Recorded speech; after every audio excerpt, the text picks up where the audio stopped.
سورۃ العصر مکی صورتوں میں سے ہے، یہ 3 آیات پر مشتمل ہے، 3 آیتیں ہیں اس کے اندر، لیکن بڑی جامع یعنی معنی خیز اور جامع کلمات پر مشتمل ہے۔ آپ صلی اللہ علیہ وسلم کا فرمان بھی ہے، انما اوتیت جوامع الکلم، کہ میں جامع کلمات عطا کیا گیا ہوں، مجھے جامع کلمات عطا کیے گئے ہیں۔ جامع کا مطلب یہ ہوتا ہے کہ اس کے اندر الفاظ کا تو اختصار ہوتا ہے، مختصر جملہ، لیکن معنی اور مفہوم بڑا وسیع ہوتا ہے۔ احادیث میں بھی بڑی جامعیت ہے اور قرآن مجید کے اندر بھی بڑی جامعیت ہے۔ اس صورت کے اندر اتنی جامعیت ہے، امام شافعی رحمہ اللہ فرماتے ہیں، لو فکر الناس فی ہذہ السورہ لکفتہم، اگر لوگ اس صورت کے اندر غور و فکر کر لینا تو ان کی ہدایت کے لیے یہ صورت کافی ہو۔ 3 آیتوں پر مشتمل ہے، ہدایت کے لیے کافی ہو۔ کچھ لوگ اسے ایسے بھی بیان کر دیتے ہیں کہ اگر اللہ تعالی یہی صورت نازل فرماتا تو سب لوگوں کے لیے ہدایت، سب لوگوں کی ہدایت کے لیے کافی ہوتی، لیکن امام شافعی رحمہ اللہ کے الفاظ یہ نہیں ہیں، وہ لفظ یہ ہیں کہ اگر لوگ اس میں غور و فکر کریں تو ان کو کفایت کر جائے۔ یہ اصل میں تدبر کی ضرورت ہے۔ قرآن مجید کے اندر جو شخص تدبر کرتا ہے اسے ہدایت ملتی ہے۔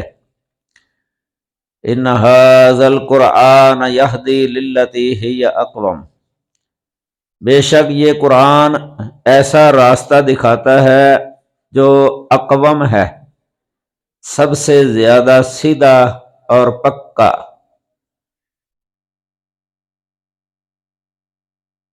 اور امام ابن قیم رحمہ اللہ نے فرمایا ہے، ان تدبر القرآن ان رمت الہدی فالعلم فی تدبر القرآن، اگر تو ہدایت چاہتا ہے کہ تجھے ہدایت مل جائے تو قرآن میں تدبر کر، قرآن میں غور و فکر کر، قرآن کے تدبر میں سارا علم ہے، قرآن کے تدبر میں سارا علم ہے۔ جب علم حاصل ہو جائے تو ہدایت مل جاتی ہے۔ صحیح نیت کے ساتھ پڑھے، انصاف کی نظر سے پڑھے، ہدایت کی طلب کی نیت سے پڑھے، حق کا متلاشی ہو، قرآن مجید پڑھ لے غور سے تو اسے ہدایت مل جاتی ہے۔ اگر وہ شرک کرنے والا ہے تو شرک کو چھوڑ دے گا، بے نماز ہے تو نماز شروع کرے گا، بے روزہ ہے تو روزہ رکھنے لگ جائے گا۔ اگر اس کے اخلاق غلط ہیں، بدخلق ہے، اس کی اصلاح ہوگی، باخلق بن جائے گا، نیک سیرت اور نیک کردار بن جائے گا۔ قرآن مجید میں ہر قسم کی رہنمائی موجود ہے۔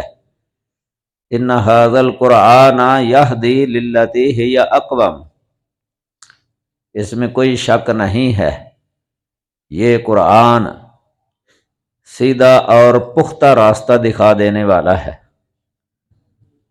تو جو شخص اس صورت کے اندر غور کرے گا اسے ہدایت مل جائے گی۔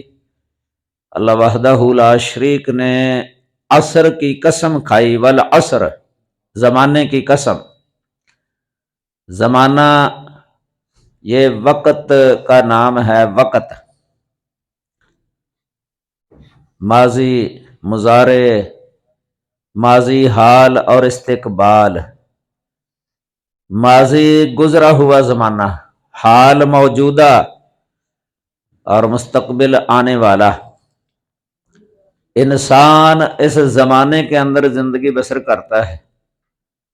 یہ زمانہ بڑا قیمتی ہے، وقت بہت قیمتی ہے۔ نبی کریم صلی اللہ علیہ وسلم نے فرمایا نعمتان مغبون فیہما کثیر من الناس الصحت والفراغ، کہ دو عظیم نعمتیں ہیں جن نعمتوں سے فائدہ نہ اٹھانے کی وجہ سے بہت سارے لوگ خسارے کے اندر مبتلا ہیں، گھاٹے کے اندر جا رہے ہیں۔ صحت اور فراغ، تندرستی، صحت مندی، اور دوسری فارغ وقت جو انسان کے پاس فارغ وقت ہوتا ہے۔ یہاں بھی اللہ وحدہ لا شریک نے اسی وقت کی قسم اٹھا کے فرمایا ان الانسان لفی خسر، بے شک انسان یقیناً خسارے میں ہے، بہت بڑے خسارے میں ہے۔ یہ وقت کی ہی قسم اٹھائی ہے اللہ وحدہ لا شریک نے، چونکہ انسان اس وقت کے اندر ہی رہ کے خسارے کے اندر مبتلا ہے۔ وقت بڑا قیمتی ہے۔ بعض اہل علم نے کتب بھی لکھی ہیں، قیمت الزمن ایک کتاب کا نام ہے عربی کے اندر، شیخ ابو غدہ کی، عبد الفتاح عربی۔ وقت کی قدر اور قیمت یہ بہت زیادہ ہے، لیکن انسان وقت کو ضائع کر لیتا ہے۔ جتنے بھی دنیا کے اندر بد اعمالیاں ہیں، بے عمل، وہ سب وقت ضائع کر رہے۔ بے نماز وہ وقت ضائع کر رہا ہے، بے نماز بندہ۔ جمعہ نہ پڑھنے والا شخص وہ بھی وقت کو ضائع کر رہا ہے، خسارے کے اندر ہے۔ خسارے سے نکلنے کا راستہ اللہ وحدہ لا شریک نے بتایا ہے ہمیں۔ قرآن مجید کی بڑی فصاحت اور بلاغت ہے۔ انا، قسم کے بعد انا، پھر انا کی خبر پر لام داخل کیا ہے تاکید پیدا کرنے کے لیے، گویا کہ یہ تین تاکیدیں ہیں، ایک قسم کے ساتھ اور ایک انا کے ساتھ اور ایک لام، لفی خسر۔ یعنی اتنی اللہ تعالیٰ کو اللہ کے قسم اٹھانے کی بھی ضرورت نہیں ہے، لیکن منکرین چونکہ بہت زیادہ ہیں، کثرت سے انسان خسارے کے اندر مبتلا ہے۔ خاص کر کے مکی زندگی میں تو جو مخاطب تھے، جنہیں قرآن خطاب کرتا ہے، وہ منکرین تھے، انکار کرنے والے۔ انکار جتنا زیادہ سخت ہوتا ہے،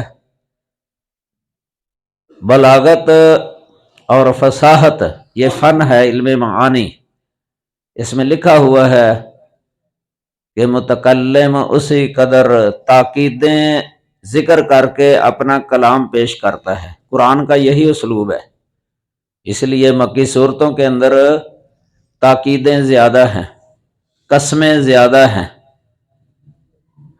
کلام کو قسموں کے ساتھ مضبوط کر کے پیش کیا گیا ہے منکرین کے سامنے۔ کئی دفعہ انسان ایسا بھی ہوتا ہے جو انکار نہیں کرتا، لیکن اس کا عمل اور فعل وہ دلالت کرتا ہے کہ جیسا کہ یہ انکار کر رہا ہے۔ یہ وہ مسلمان ہیں جو انکار تو نہیں کرتے، لیکن ان کی عملی زندگی دلالت کرتی ہے کہ وہ انکار کرنے والے ہیں۔ زبان سے نہیں انکار کریں گے، لیکن عملی طور پہ ایسے ان کا ہونا گویا کہ وہ انکار کر رہے ہیں۔ ایسے لوگوں کے سامنے بھی تاکیدی کلام پیش کیا جاتا ہے۔ ان کو منکر کے قائم مقام کر لیا جاتا ہے۔ البلاغات الواضحہ کے اندر لکھا ہوا ہے، درسی کتاب ہے یہ، منکر کے سامنے جو کلام پیش کیا جاتا ہے وہ ایسے شخص کے سامنے وہی کلام پیش کر دیا جاتا ہے جو زبان سے انکار تو نہیں کرتا، لیکن وہ حالت اس کی ایسے ہوتی ہے گویا کہ وہ انکار کر رہا ہے۔ وَالْعَصْرِ إِنَّ الْإِنسَانَ لَفِي خُسْرٍ، زمانے کی قسم بے شک انسان یقیناً خسارے میں ہے۔ یہ فی مصدر پر داخل ہے، مصدر پر، خسر مصدر ہے، گویا کہ یہ خسر جو ہے نا یہ ظرف ہے، فی ظرفیت کے لیے آتا ہے، انسان اس ظرف کے اندر ہے۔ مصدر داخل کرنے میں اشارہ اس طرف ہے گویا کہ انسان کو خسارے نے ہر طرف سے گھیرا ہوا ہے، خسارے کے اندر گرا ہوا ہے۔ یہ قرآن کی فصاحت بلاغت ہے، حقیقت کی عکاسی کی ہے، حقیقت بیان کی ہے کہ انسان ہر طرف سے خسارے کے اندر گرا ہوا ہے، خسارے نے اس کو، گھاٹے نے اس کو ہر طرف سے گھیرا ہوا ہے، اب اس سے یہ نکل نہیں سکتا کیونکہ خسارے کے محاصرے کے اندر آ گیا ہے۔ یہ انسان اس خسارے سے نکل نہیں سکتا۔ ہاں، اس سے نکلنے کی ایک صورت ہے، 4 صفات اللہ تعالیٰ نے بیان فرمائی ہیں سورۃ کریمہ کے اندر، اِلَّا الَّذِينَ آمَنُوا وَعَمِلُوا الصَّالِحَاتِ، مگر جو لوگ ایمان لے آئے اور انہوں نے نیک اعمال کیے، یہ 2 صفتیں ہیں ان کی، پہلی یہ خسارے سے بچ جائیں گے۔ وَتَوَاصَوْا بِالْحَقِّ، تواسی بالحق والی یہ تیسری صفت ہے، تواسی بالحق، حق کی آپس میں ایک دوسرے کو وصیت کرنا، حق پر چلنے کی تلقین کرنا۔ چوتھی صفت ہے وَتَوَاصَوْا بِالصَّبْرِ، صبر کی تواسی، صبر کی ایک دوسرے کو وصیت کرنا، صبر کی ایک دوسرے کو تلقین کرتے رہنا، کیونکہ حق کے راستے کے اندر بسا اوقات اذیت بھی پہنچتی ہے، تکلیفیں پہنچتی ہیں مخالفین کی طرف سے، ان تکلیفوں پر صبر کرنے کی تلقین کرنا۔ یہ جس شخص کے اندر 4 صفتیں ہوں گی وہ خسارے سے بالکل محفوظ رہ جائے گا، بچ جائے گا، اس کے لیے امن ہی امن ہے، جنت ہے اس کے لیے، آخرت کے اندر بہت بڑا صلہ ہے۔ یہ 4 صفات جس کے اندر جمع ہو جائیں، ایمان باللہ، عمل صالح، تواسی بالحق اور تواسی بالصبر، یہ ایسا شخص عظیم مومن ہے، اعلیٰ درجے کا مومن ہے ایسا شخص، خسارے سے بالکل محفوظ، بالکل ہی محفوظ، ذرہ سا بھی خسارہ نہیں اس کے لیے۔ نبی کریم صلی اللہ علیہ وسلم نے جو فرمایا ہے نا، نعمتان مغبون فیہما کثیر من الناس، الصحۃ والفراغ، صحیح بخاری کے اندر کتاب الرقاق کی سب سے پہلی حدیث ہے یہ، کتاب الرقاق کی، کہ 2 عظیم نعمتیں ہیں جن سے فائدہ نہ اٹھانے کی وجہ سے انسان، بہت سارے انسان، کثیر من الناس، بہت سے لوگ، مغبون، غبن کے اندر مبتلا ہیں، گھاٹے اور خسارے کے اندر مبتلا ہیں۔ الصحۃ والفراغ، صحت مندی، تندرستی، جب انسان جوانی کے اندر ہوتا ہے اور صحت مند ہوتا ہے، اس کی قوتیں مضبوط ہوتی ہیں، اس وقت جو عبادت کر سکتا ہے نا اللہ تعالیٰ کی، اور تواسی بالحق اور تواسی بالصبر، یہ بڑھاپے کے اندر ایسے نہیں ہو سکتا۔ اس لیے جوانی یہ بہت عظیم نعمت ہے۔ جوانی اگر چلی جائے واپس نہیں آتی، یہ بڑی عظیم نعمت ہے جوانی۔ کسی فارسی شاعر نے کہا، ار جوانی توبہ کردن شیوائے پیغمبری، وقت پیری گرگے ظالم میں شود پرہیزگار، کہ جوانی کے اندر توبہ کر لینا یہ پیغمبری عادت ہے، اور یہ ظالم بھیڑیا پیری کے وقت میں، بڑھاپے کے وقت میں، میں شود پرہیزگار، یہ پرہیزگار بن جاتا ہے، سوچتا رہتا ہے، جوانی گزار لیتا ہے کہ بوڑھا ہوں گا تو پھر میں نیک بن جاؤں گا، بڑھاپا آئے گا میں نیک بن جاؤں گا۔ اکثریت کی یہ حالت ہوتی ہے کہ بڑھاپے سے پہلے ہی دنیا سے چلے جاتے ہیں۔ ایسے ہی عبادت کے بغیر جوانی کے اندر عبادت کرنا، رسول اللہ صلی اللہ علیہ وسلم نے ایسے شخص کو ان 7 سعادت مند اور خوش قسمت افراد کے اندر ذکر کیا ہے جنہیں قیامت کے دن اللہ اپنے عرش کے نیچے سایہ عطا فرمائے گا۔ سبعۃ یظلھم اللہ فی ظلہ یوم لا ظل الا ظلہ، کہ 7 قسم کے ایسے افراد ہیں، ایسے اشخاص ہیں جنہیں قیامت کے دن اللہ تعالی اپنے سائے تلے سایہ عطا فرما دے گا، جس دن اس کے سائے کے علاوہ کوئی سایہ نہیں ہوگا۔ اس سے مراد عرش کے سایہ ہے، کیونکہ دوسری روایت آتی ہے موطا کے اندر، اس میں عرش کا لفظ آیا ہے، فی ظل عرشہ، عرش کے سایہ کے سائے میں۔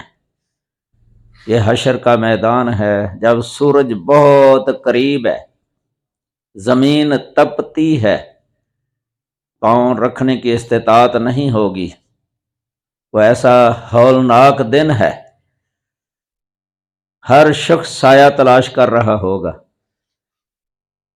تو ان 7 میں آپ نے فرمایا رجل شاب نشأ فی عبادت اللہ وقلبہ معلق بالمسجد، جواں آدمی، جوانی کا عالم ہے لیکن دل اس کا مسجد کے ساتھ معلق ہے، اس کی نشو و نما ہی عبادت کے اندر ہوئی ہے، اس کا دل ہی مسجد کے اندر لگتا ہے، اس نے اپنا تعلق مسجد کے ساتھ قائم کیا ہے اللہ کی عبادت کے لیے۔ آج کتنے نوجوان ہیں جو اپنی جوانی کو ضائع کر رہے ہیں اور خسارے کے اندر جا رہے ہیں۔ اکثریت بے نمازوں کی وہ جوانی میں ہے، جوان اکثر بے نماز، جمعہ سے بھی غافل، خاص کر کے جو کالجوں یونیورسٹیوں کے اندر پڑھنے والے ہوتے ہیں، تعلیم لینے والے، جمعے کا دن ہو یا چھٹی کا دن ہو، ان کو کوئی علم ہی نہیں ہوتا کہ آج جمعہ ہے۔ اسی طرح کاروباری لوگ جو دکاندار ہیں، کاموں کے اندر مشغول ہوتے ہیں، اکثریت کو اتنا علم نہیں ہوتا کہ آج جمعے کا دن ہے، اتنی غفلت، اتنا غافل۔ وَلَا تُطِعْ مَنْ أَغْفَلْنَا قَلْبَهُ عَنْ ذِكْرِنَا وَاتَّبَعَ هَوَاهُ وَكَانَ أَمْرُهُ فُرُطًا۔ اللہ فرماتے ہیں کہ ایسے شخص کی بات کبھی نہ مانے جس کے دل کو ہم نے اپنی یاد سے غافل ہی کر دیا ہے اور اس کا معاملہ حد سے بڑھ چکا ہے۔ یہ غفلت جو ہے نا دلوں پر آ جاتی ہے، یہ خسارے کے اندر مبتلا ہونے کا، داخل ہونے کا سبب ہے غفلت۔ جمعہ چھوڑنے کی وجہ سے بھی دیکھیں، حدیث پہلے آپ سن چکے ہیں، لَيَنْتَهِيَنَّ أَقْوَامٌ عَنْ وَدْعِهِمُ الْجُمُعَاتِ، کہ ضرور باز آ جائیں لوگ جمعے چھوڑنے سے، جمعہ چھوڑنے سے باز آ جائیں۔ أَوْ لَيَخْتِمَنَّ اللَّهُ عَلَىٰ قُلُوبِهِمْ، ورنہ اللہ ان کے دلوں پر مہر لگا دے گا، ثم لیکونن من الغافلین، پھر یہ غافلین میں سے ہو جائیں گے۔ غافل جو ہو جائے نا، اللہ سے غافل، آخرت سے غافل، قبر سے غافل، اللہ کی عبادت سے غافل، ایسے شخص کا پرسان حال کوئی نہیں ہوگا۔ یہ ہے اصل خسارے کے اندر مبتلا ہونا۔ ان الانسان لفی خسر، یقیناً انسان خسارے میں گرا ہوا ہے، خسارے میں ہے، خسارے میں ہر طرف سے گرا ہوا ہے، یہ مرادی معنی ہے۔ مگر جو لوگ ایمان لے آئے اور انہوں نے اعمال صالح اعمال کیے، صالح اعمال کرنے سے جنت کا داخلہ ممکن ہے۔ مومن صالح، اللہ تعالیٰ نے وعدہ کیا ہوا ہے جنت کا، اللہ خسارے سے بچا لے گا، اللہ خسارے سے بچا لے گا نیک اعمال کرنے کی وجہ سے۔ یہ نیک اعمال یہ سبب ہیں دخول جنت کا۔ آج دنیا کے اندر یہ امتحان ہے، دارالامتحان، ہر ایک کا امتحان ہو رہا ہے، ہر شخص کا امتحان ہو رہا ہے، چاہے مرد ہو یا عورت ہو۔ اور کل عمل نہیں ہوگا بلکہ جزا ہوگی، دارالجزا، وہاں عمل کا موقع نہیں ہوگا۔ آج عمل کا موقع ہے۔ وقت جب بیدار تھا کم بخت آنکھیں سو گئیں، وقت جب سو گیا بیدار آنکھیں ہو گئیں۔ کیسا ہی اچھا شعر کہا ہے کسی نے کہ وقت جب بیدار، اب بیدار ہے وقت، اب بیدار ہے لیکن آنکھیں سوئی ہوئی ہیں غافلین کی۔ کل وقت سو جائے گا، موت آئی تو وقت سو گیا، اس وقت آنکھیں جو ہے نا وہ کھل جائیں۔ فَكَشَفْنَا عَنْكَ غِطَاءَكَ فَبَصَرُكَ الْيَوْمَ حَدِيدٌ، اللہ فرمائے گا کہ آج ہم نے تیری آنکھوں کا پردہ کھول دیا ہے، آج تو تیری نگاہ بڑی تیز ہو گئی ہے۔ دنیا میں تو اندھا ہی رہا، تو اندھا ہی رہا۔ من کان فی ھذا اعمی فہو فی الآخرۃ اعمی، جو اس دنیا کے اندر اندھا رہے گا وہ آخرت میں بھی اندھا ہی رہے گا۔ اس کا معنی صحیح بخاری کے اندر لکھا ہوا ہے اعمی عن الحجہ، یعنی حجت سے اندھا ہوگا قیامت کے دن، اس کے پاس حجت نہیں ہوگی، دلیل نہیں ہوگی، جنت کے اندر جانے کے لیے کوئی دلیل نہیں ہوگی، حجت نہیں ہوگی جو پیش کر سکے۔ نبی کریم صلی اللہ علیہ وسلم نے فرمایا من حافظ علی ہذہ الصلوات الخمس، جو ان 5 نمازوں کی محافظت کرتا ہے، پابندی کرتا ہے، پابندی، کانت لہ نورا وبرہانا ونجاتا یوم القیامہ، یہ نمازیں اس کے لیے قیامت کے دن نور بھی ہوں گی، نور روشنی، اور برہان بھی ہوں گی، دلیل ہوں گی، حجت ہوں گی اس کے لیے، اور نجات کا ذریعہ۔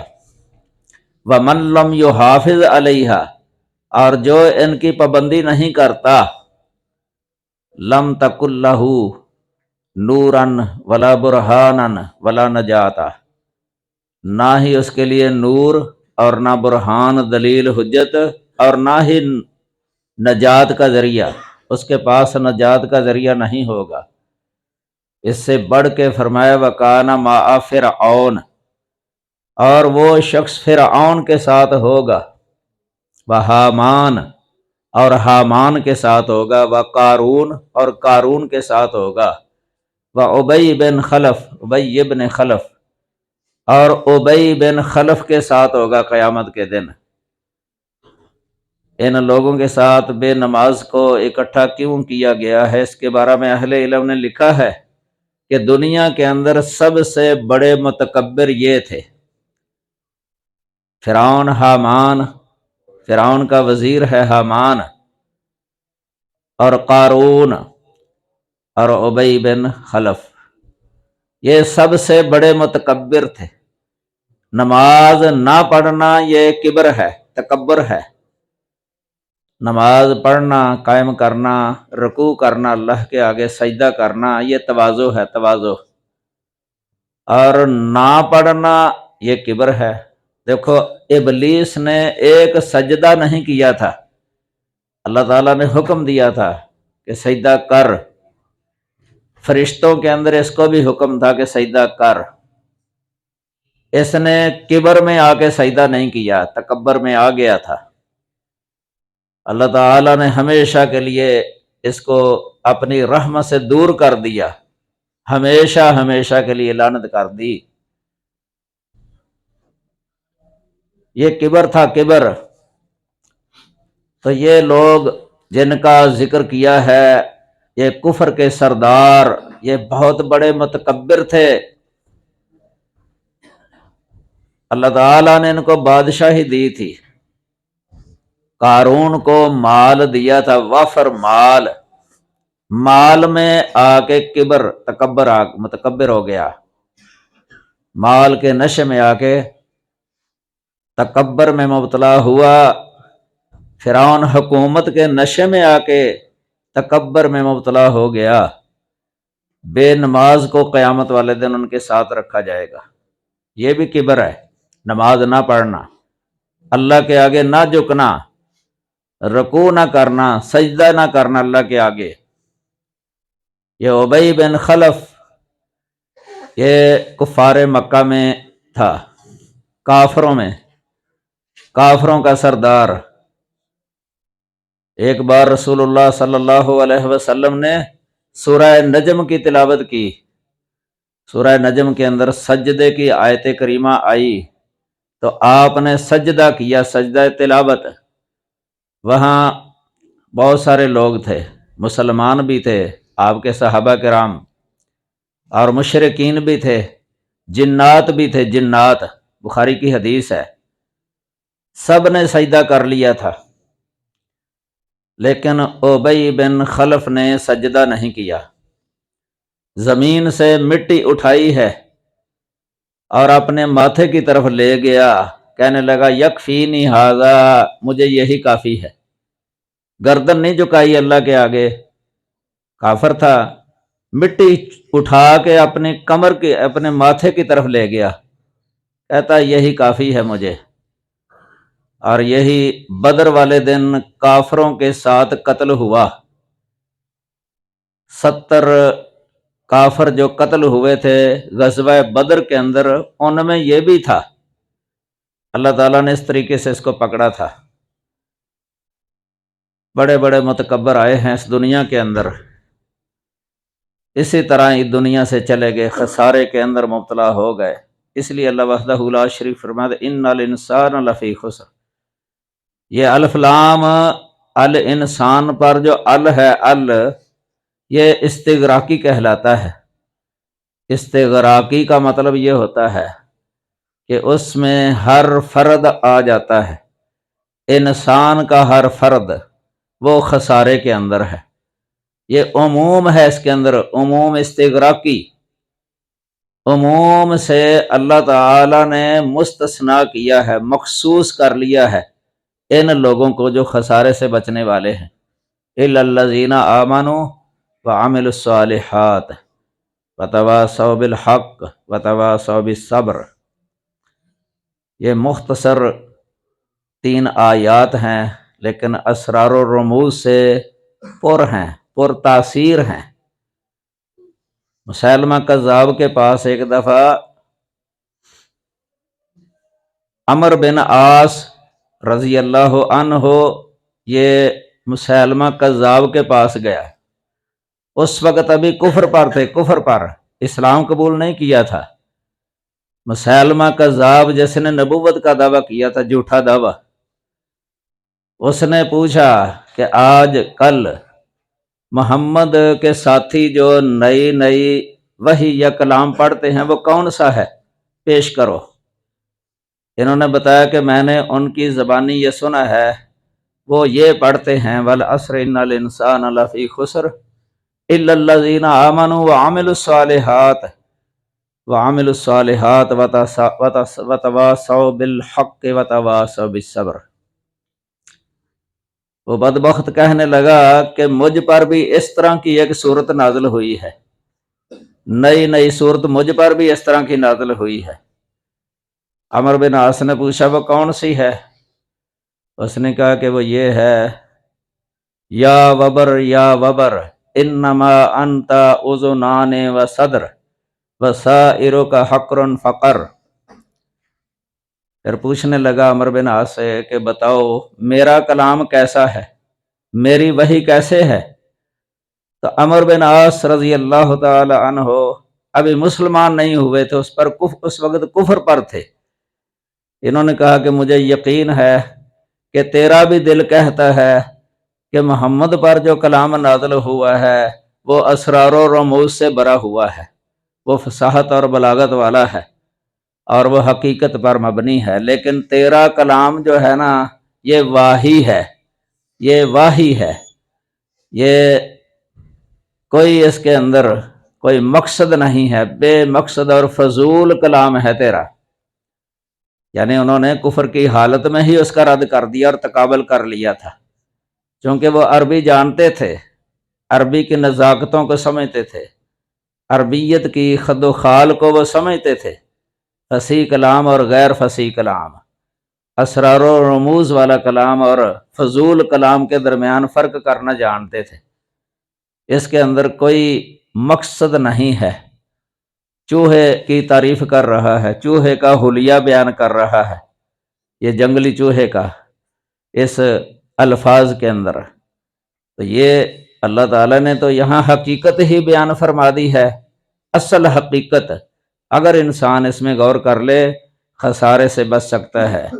یہ ایسے ہے جیسے کوزے کے اندر کہتے ہیں نا دریا بند کر دیا، ایسے اللہ وحدہ لا شریک نے اس صورت کے اندر دریا بند کر دیا ہے، اور اسی لیے اس صورت کی بعض نے تفسیر بھی لکھی ہے، یعنی کافی ضخیم، یعنی اس کی تفسیریں جو ہے نا اہل علم نے اپنی مطولات تفسیروں کے اندر بسط کے ساتھ اس کا مفہوم بیان کیا ہے۔ یہ اتنی یعنی اچھی صورت ہے، یہ جامع اور باکمال صورت ہے، یہ سورہ عصر۔ تو یہ مکی صورت ہے، اسی کو بندہ اگر غور کر لے، جیسے امام شافعی رحمہ اللہ نے فرمایا نا لو فکر الناس فی ہذہ صورت لکفتہم، اگر لوگ اس صورت کے اندر غور و فکر کر لینا تو ان کی ہدایت کے لیے کافی ہو جائے، لیکن افسوس ہے کہ ہم قرآن پڑھتے ہی نہیں ہیں، تدبر کے ساتھ غور کے ساتھ پڑھتے ہی نہیں ہیں۔ اللہ تعالی ہمیں کتاب و سنت کے مطابق عقیدہ رکھنے اور عمل کرنے کی توفیق عطا فرمائے۔ وآخر دعوانا الحمد للہ رب العالمین۔